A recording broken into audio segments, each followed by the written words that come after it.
Welcome to the Spotlight Series podcast. I'm your host, Slick Sean. Man, I got the dopest gig in the world. I get to have conversations with entertainers and entrepreneurs and listen to their inspiring stories. You can stream the podcast at spotlightseries.net, watch on Roku TV, Facebook Watch, IGTV, and listen on all podcast platforms. In a world full of darkness, the spotlight is on you.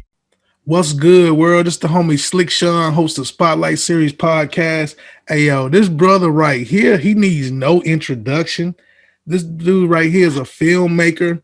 He's responsible for films by the name of Veils of Color, The Last Disciples, Buffalo Soldiers, Candy, and now the new film he's working on, about to be coming out, God of Dreams. Responsible for the Isabelle Academy of Film and Creative Arts. Welcome, Jurian Isabelle, to the spotlight. What's up, fam? What's going on, man? Man, just living the dream, man. I see you are too, for sure. Yeah, I've been doing films and stuff since I was like really little. Yeah, where you from? I'm from Huntsville. I'm from here, North Side. Sir, North Side, HSV, baby. Yeah, all day. I can't seem to. People always ask me like, "Why are you gonna move? Why you gonna do this or whatever? Like, move into a different city or market or whatever." Okay, but I love Huntsville, so I just like live out of here and then just make whoever wants to do films and stuff pay for travel. That's for sure, man.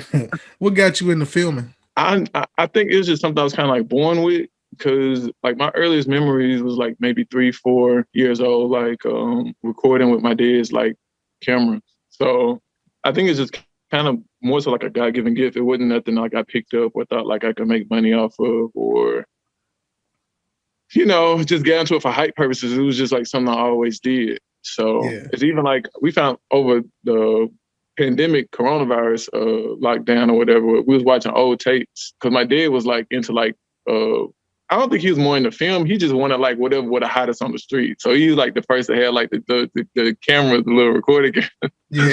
So it was like a video that he had said he was recording, and I was trying to get the camera, and he was like fussing at me, telling me not to. And I was like really little, probably like maybe 2, maybe 1.5, 2. So I think it's just like something like kind of like a God-given gift thing or whatever. Yeah. So you basically saying you started when you was around 1 or 2? Probably like 2, yeah. Oh man, you came out the womb with a camera, bro. Yeah, probably like 2 years old. Yeah.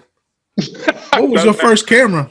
Like your first camera that you filmed with? Well, I never had my own camera until I was like old enough to buy one. I was always just use my dad's because he had them like stashed. When we like take family trips and stuff like that, he would record and film and stuff like that. So I would just kind of like sneak and take it and borrow.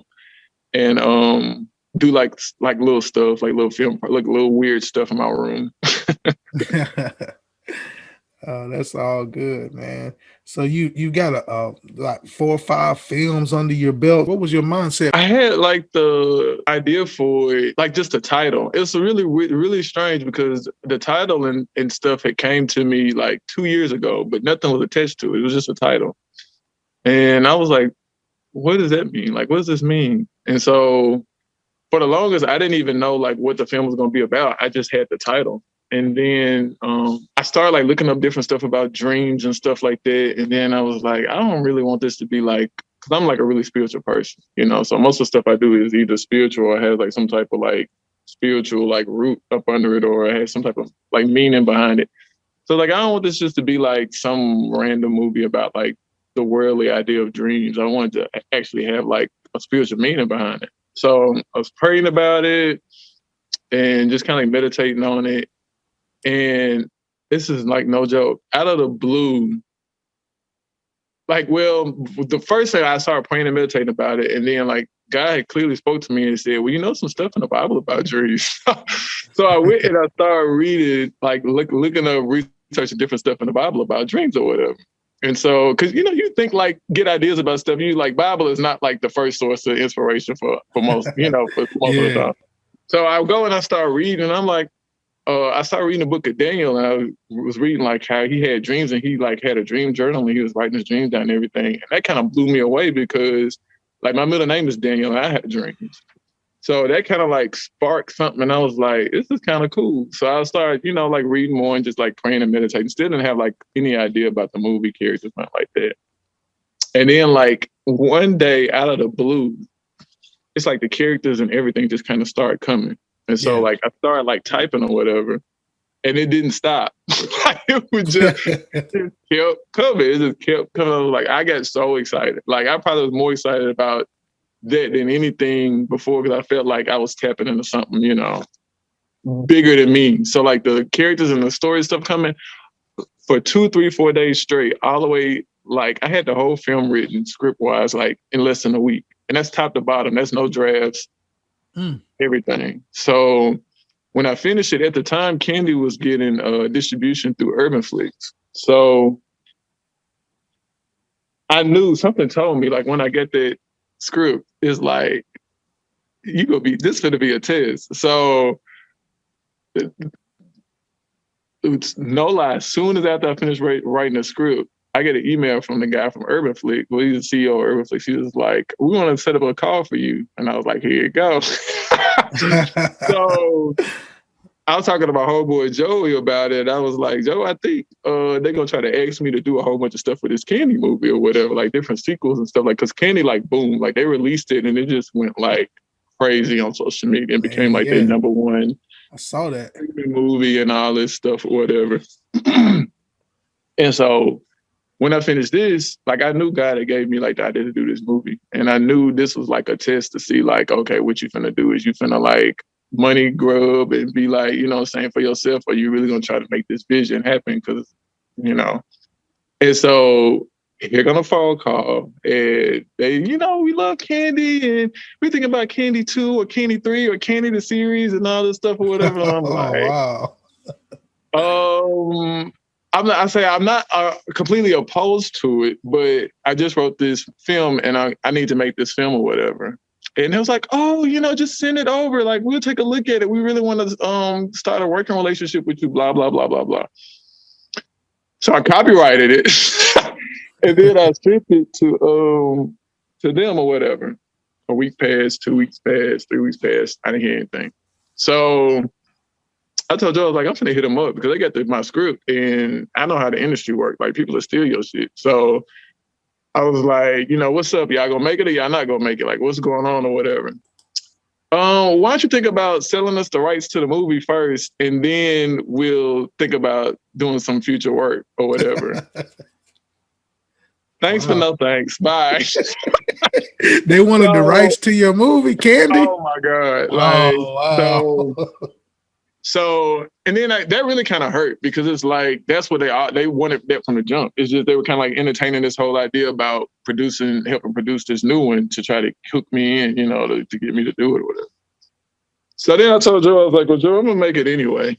I have to, like, they got the script. Who knows who's reading it, who's doing whatever. Like, now I got to make it really because, it's kind of out there or whatever in the industry. It's not like you just give it to somebody local or give it, to like somebody is like people in the industry. I don't know these people. Yeah. So I was like, oh, we got to make it now. So he was like, I'm going to help you. So we kind of set out to do the impossible. This movie, I wrote it with the mind of having a budget behind it. And I didn't think I was going to be forced to make it on my own. So it really was a test of faith to even start the process because it was way bigger and way more kind of involved and daunting than anything I had did before, really. Because usually I write things in a way that I could shoot it myself because I really don't depend on other people to do something. I try to make it so I can at least try to do it myself or whatever. Yeah. I know I can depend on myself. Exactly. If you can't depend on nobody, you can depend on yourself, right? You can push yourself. So this was like way out of, I was like, oh my God. But, I was like, I just got to have the faith. He gave me the vision to do this. I feel like I passed the test. So he going to give me the provision to make it happen. And sure enough, like one day it was just like, I felt God say, had a casting call and I did it. And we got like submissions from like all over the country. And like, these are like real actors, not just like, people who want to be in the film. I mean, we got those too. Ain't nothing wrong with that. I like working with non-actors, but for the level that this movie was at, I knew it needed a certain amount of involvement and dedication from the actors as far as emotion and just like different stuff or whatever. And we got blessed with an amazing cast. It ended up being beyond what I ever could imagine as far as like the story and the acting and people really bringing it to life. So I'm super excited about it. Yeah, this is God of Dreams, right? Mm-hmm. Yeah, Yep. man. That title itself, man. Hey, that title is super dope. I remember when you was doing the casting calls, I was like, man, I'm in Atlanta. I can't even make it. I sure wanted to come out to one of your casting calls. Yeah, well, actually, what happened with it was a lot of it was we had to do virtual because of COVID. So it was kind of like the perfect storm. I'm thinking like it would be harder with COVID, but it actually ended up being easier because even talent-wise, we got a lot of people that probably normally would be harder to get because people were like looking for work. Like at the time we shot, production hadn't picked back up yet. So it was like still super locked down as far as quarantine and stuff like that. So we were able to secure like a lot of really dope, talented people because, you know, the studios and industry hadn't really opened up yet. So now it's kind of like back on the, you know, it's picking back up. But at that time, it was like people were still like, you know, kind of locked down or whatever. Yeah. So how do people check out all your films that you've done? How do they purchase them or check them out? Well, Last Disciples is on YouTube. Bells of Color, I haven't released it. That was my first film. And Candy's on Urban Flix. You can still watch that on Urban Flix. And Buffalo Soldiers, we haven't distributed that yet either. But you actually can watch Buffalo Soldiers if you subscribe to the Academy. We got like a streaming service. The Academy is like a fundraiser to raise money for the kids to have like different stuff here at the school. So if you Google like Academy Plus subscription or Isabelle Academy Plus subscription, you should see the link to subscribe to it. You can watch Buffalo Soldiers on there, as well as some stuff that the kids is making because they make dope stuff too. I bet, man. I bet they getting some good content out there for you for sure. They're learning from the best. You know what I'm saying? I appreciate that, but they're really talented, like in their own right. So really, I'm just kind of like giving them guidance and pointers and tips on like how to do it. Because they remind me a lot of myself when I was like in high school and middle school, like just raw talent, natural God-given talent. And, you know, you just really just trying to figure it out because, I mean, we in Huntsville, so it's not like, you know, you can just go down the street and be exposed to like the industry. So, but yeah, they're super talented, and I'm really proud of them. Like they do a good job. Yeah, that's dope. So let's talk more about the Isabelle Academy of Film and Creative Arts. What was the motive behind starting that school?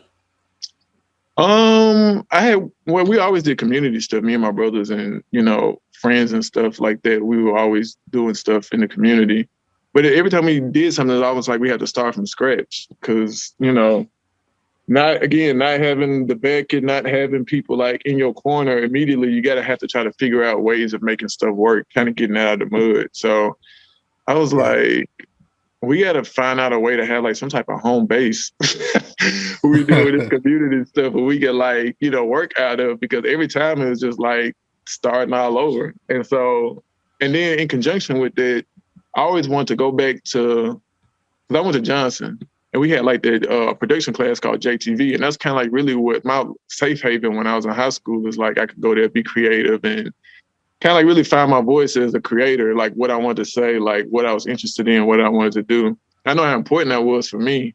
And also the resources as far as like, you know, friends or people in school who have like the same mind as you, how important that is as a creator to be around people that you can work with, bounce stuff off of. So I hit up actually Miss Watkins and I was asking her, you know, do they still have it at Johnson? And she was like, well, no, I don't think so. I think they're trying to, you know, kind of get some stuff going, but it's always the wrong time. School system at the time was going through crazy stuff. Like this is when Wardinsky was here, the superintendent, and he just pretty much flipped everything inside out, upside down, moving teachers to other schools and taking a lot of programs out of schools. I mean, it was just crazy. And so he's like, each time I tried to do it, something was going on with school system.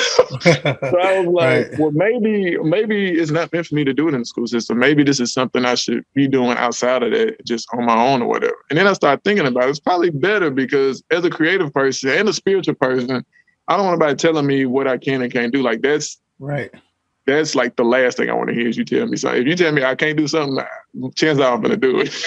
Definitely would have been some So limitations with the school. exactly, like, you don't like that, especially when you're in the right. Now, limitations if you're in the wrong is good. Like I said, there's Right. nothing wrong with that. But if you're in the right and if people give you limitations, it's like it's almost few for me like to do it.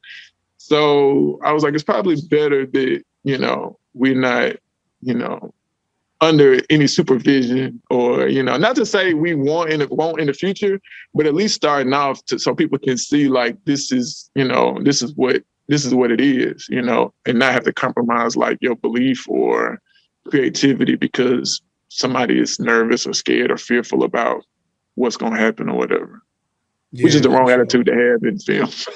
Yeah, I know, right?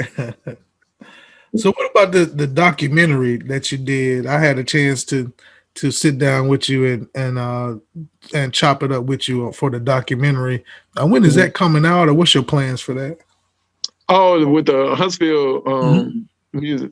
I just saw how things were changing in the city, and I just wanted to document as much of the city before whatever, like they talking about this growing and all this stuff. In 5 to 10 years, you're gonna be able to recognize it and people moving in. And I'm pretty sure the Huntsville we know now is not gonna be the Huntsville 5 to 10 years from now. It's gonna be like completely different.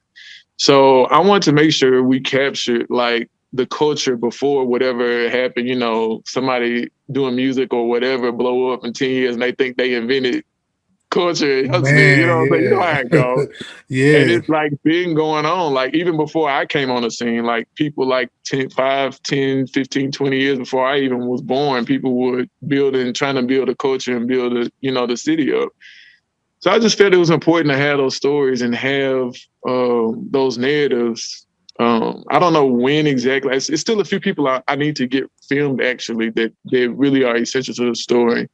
So I just tried to take advantage of during quarantine. Like everybody was at the house. So I was like, even people who were out of town or different places that came back home. So I was like, this is the perfect time, to try to start collecting like all these stories of different people who had a hand in pushing the culture in the city forward, because it's like everybody just builds off what, the last person did type of thing, Yeah. So I just thought it was important to try to start capturing that. I don't know when exactly I'll be done with it. Like I said, it's something I'm not really in a rush to really get out. I just want to make sure we get the stories and that it's told right, and the right people get the right accolades for the work and stuff they put in to really build a scene up here. And, yeah.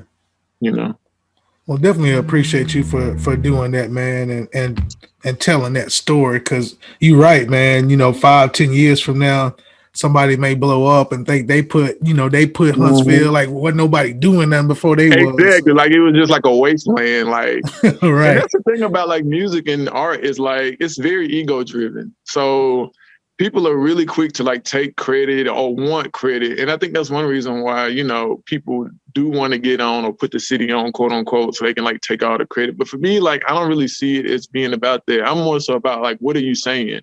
Like if you get a platform or you get an opportunity on a national stage or these days international stage because of social media and whatever, like anybody anywhere can see you. It's like what kind of messages are you putting out there? Like what are you saying is what are you getting behind message wise? What are you endorsing? Yeah. As a personality, as an actor, as an artist, as a filmmaker, like what do you feel like is important to say? And I mean, I'm not here to judge whatever is you want to say, you want to say, but I just feel like for me, I kind of like want to do like the underground work, and kind of like do like, what I hope is the good mission, as far as like putting certain positive messages out there and spiritual messages out there. So. Yeah, for sure. Well, you definitely doing that, man. Keep doing what you're doing, man. It's very inspiring what you're doing for sure. So when can we catch God of Dreams, man? When does this come out? You got a release date for it? Not yet. I want to make sure this is like my baby, so I'm really like super predictive of it. I just want to make sure everything is done right as soon as possible. My hope was that it would be out by the end of the summer, but I just got like a really dope composer on board. It's like he's super dope from St. Louis. This guy named Dave. It's just gonna be like really different from anything we've done before, And I really just want to make sure like it's right. The music behind it is gonna be like different and like very like next level. Yeah. So I'm just like excited about like the whole kind of wave that it's gonna take as far as just like trying to just put like some positive energy out there because it's crazy out here. It really is, man. There's so much going on in Atlanta right now, man. Just all kind of stuff going on. It's like. It's a crazy time. It's an interesting time, but it's a crazy time. Yeah, it is. Both. It's a conundrum. What we got going on in these for sure. times. For sure. So, what's the best part of filmmaking to you, man? Like, what do you get the most out of filmmaking?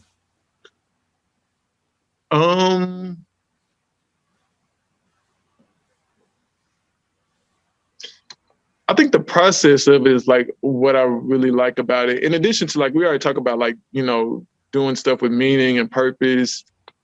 But I think the process, I think it's two things. The process of creating like, almost like you create like a whole world. Well, for me, like this is like the type of films I like to do. I can't speak for everybody. I don't know what everybody like to do. But for me, as a filmmaker, is like creating these worlds and these characters.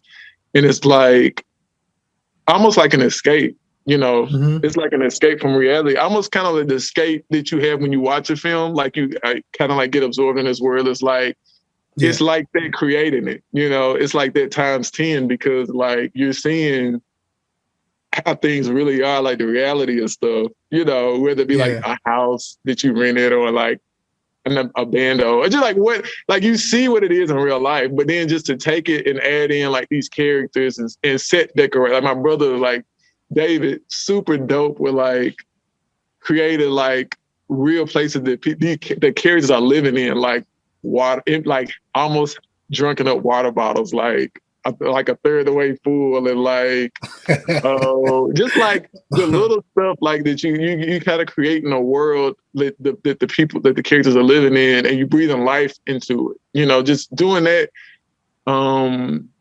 The act of creation really is like really, I mean, at the core of it is like really what it is. Like you really creating like worlds, and for those worlds to actually mean something or like have purpose, for me, it's like, it's the best. So it's the process of a creation, and then also the effect that the creation has on somebody watching. So like, this is like yesterday, I was just happy to be on YouTube, and I was like, let me go see. I try not to read comments. I try not to get too into the good or bad because I don't want to. I just try to like stay focused on the work.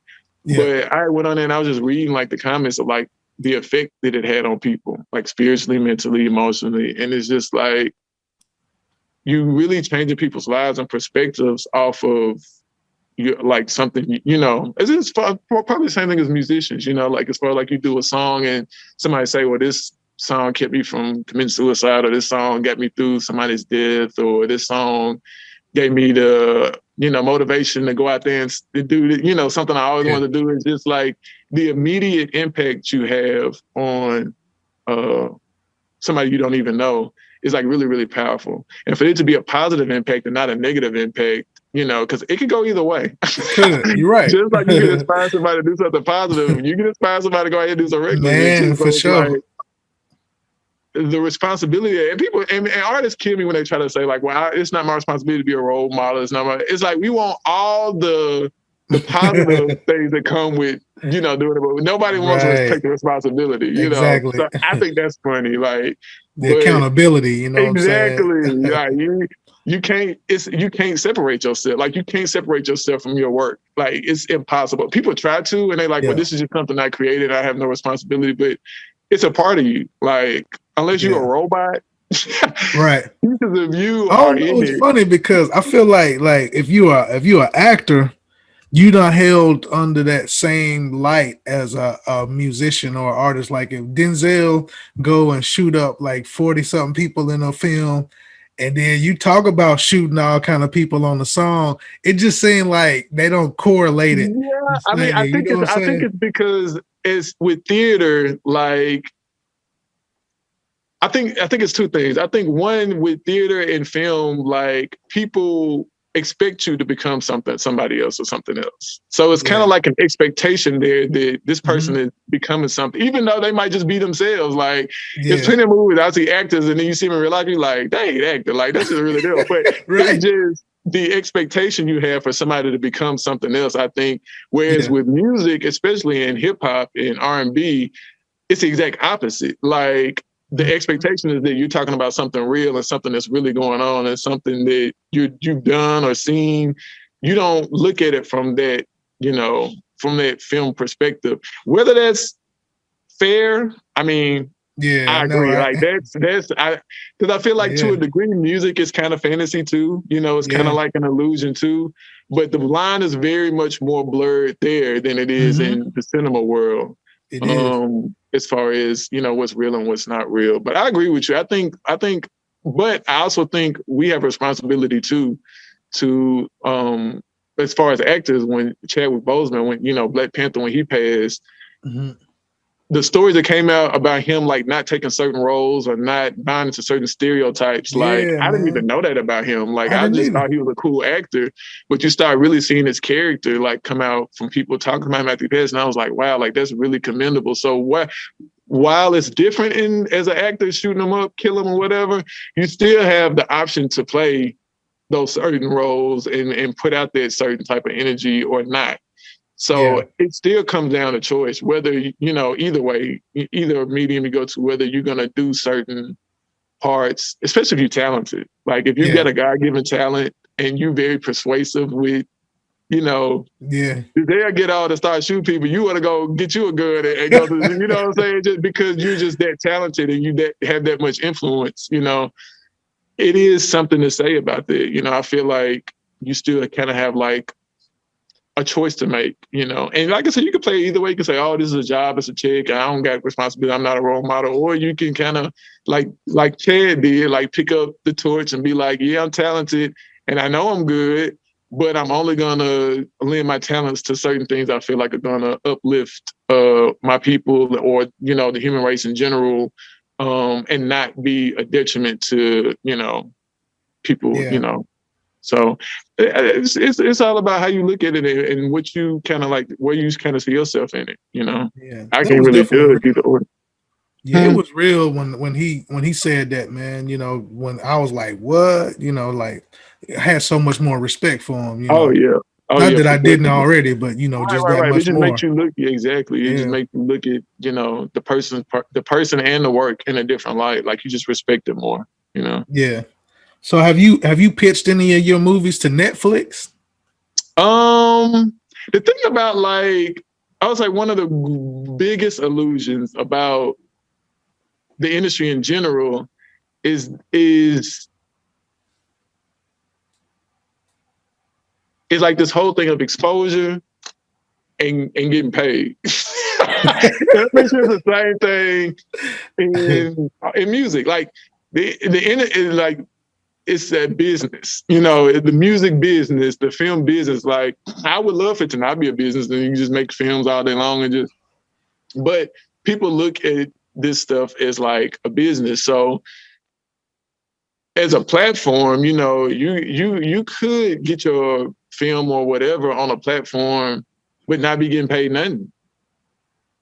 But it's on this platform, so it's the illusion. People look at it, even now, like, people look at me like, oh, I know you own it, you get it or whatever, because it's doing this, that, and the third. But at the end of the day, sometimes the opportunity doesn't equal compensation or payment or whatever. And you can say, oh, it's a step to the next thing. But at some point in time, you'd be like, okay, I got to make some smart steps. Yeah, them steps gotta be big stepping here, you know. At some point in time, I'm not saying that's got to be what how your mindset when you first start off, because I don't think that's true. But as you work, you have to make, like, you know, with my situation with the people, like, you have to make career decisions that you feel like are going to be the best for you, because you have to. I feel like you have to be really strong about what you will and want to do, because if you don't, people in this industry are taking advantage. It's unbelievable. It's just no end to what people would do to get over. Yeah. Yeah. It's shocking. No end at all.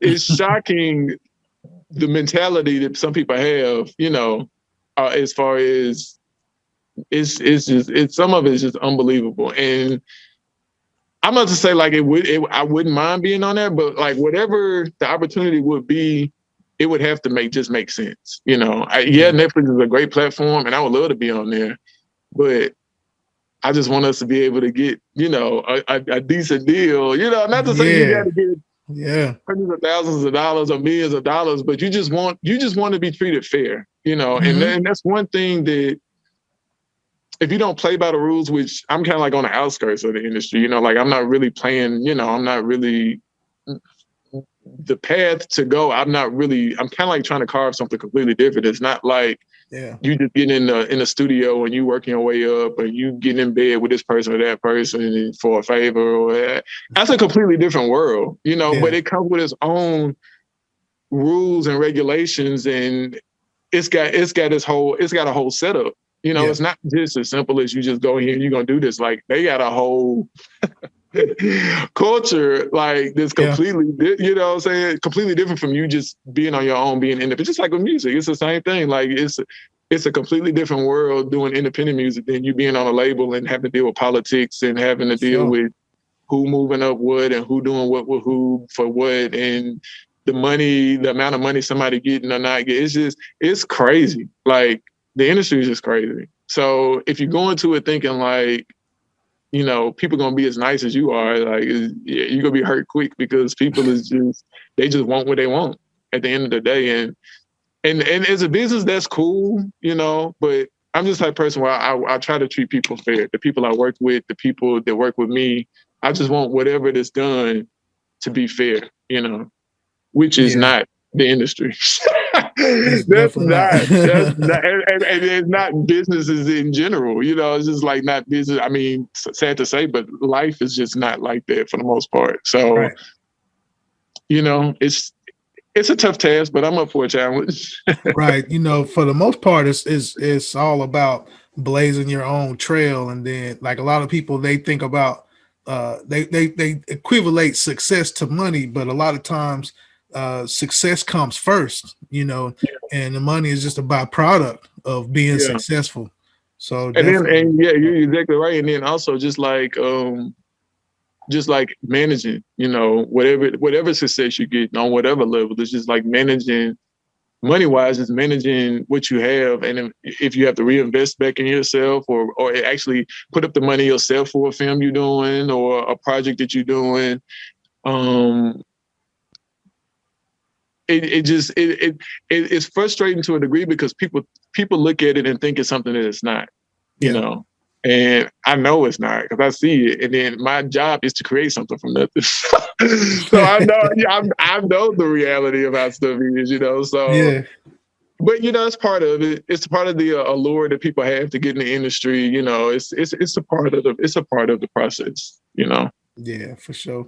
Well, man, you keep doing your thing, man. You got a great backing and following, man. I see you got plenty of resources, man. So I wish you all the blessings, man, and all your endeavors. Give us give us some words of encouragement for people that young person with their little sparkle in the eye trying to get on in the field of what you do. Give them a word of encouragement. I don't really like advice, and that this is because like I can only go by my own personal experience, and my experience definitely is not going to be their experience. But if there's any advice, I would just say keep God first. Stick to what you believe in. Don't let people persuade you to do stuff. If you do something, do it because you want to do it. Don't have people make you doubt yourself and your talents to have something work in their favor, and you still end up losing. Don't do that. Like, be strong about what you will and won't do. Because there's always gonna be another opportunity. It's not gonna be the same opportunity, but it'll always be another opportunity for you to do something. You don't have to sacrifice what you believe in or your morals or whatever.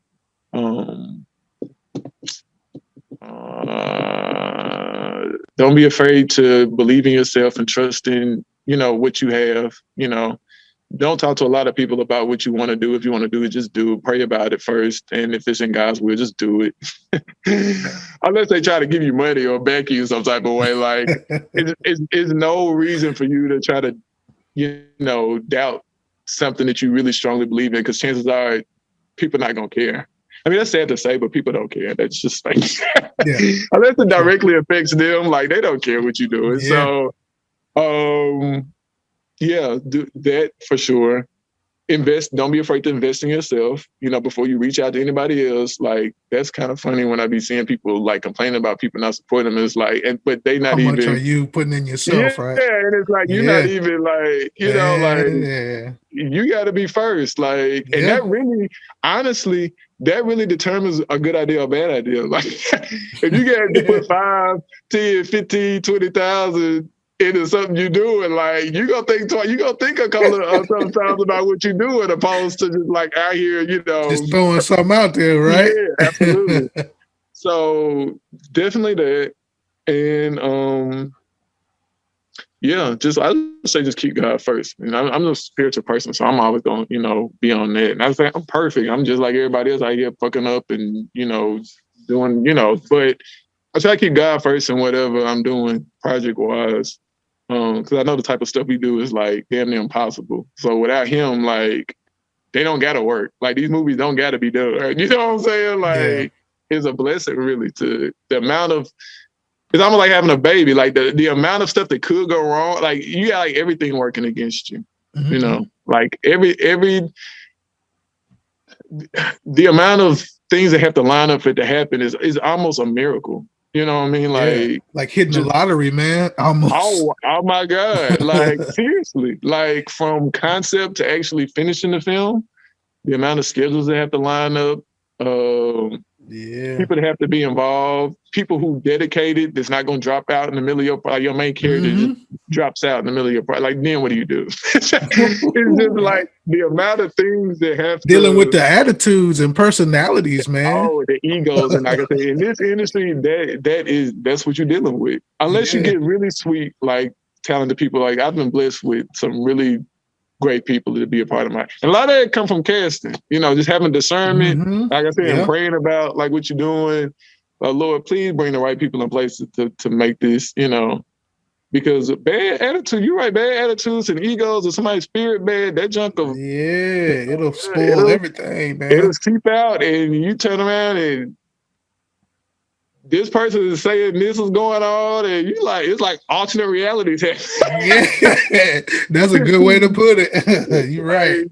Completely, like, and I've seen that happen too. But you just have to kind of like stay who you are. Don't let people influence you in a negative way.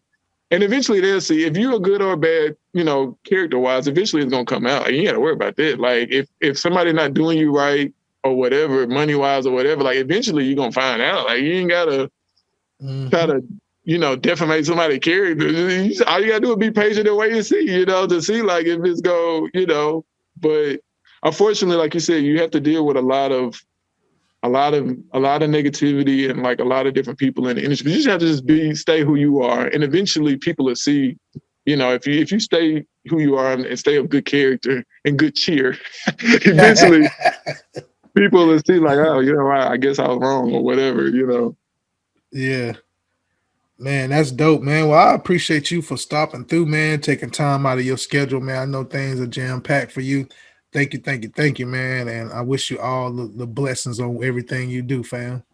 You too. You as well, man. Shout out to your podcast and the opportunity here. Man, I just want to let you know, in a world full of darkness, man, the spotlight is on you, fam. Thanks for watching Spotlight Series Podcast. I'm your host, Slick Sean. You can follow on Facebook, Spotlight Series Podcast, on IG, spotlight.series1. You can stream the podcast at spotlightseries.net, watch on Roku TV, Facebook Watch, IGTV, and stream on all podcast listening platforms. In a world full of darkness, the spotlight is on you.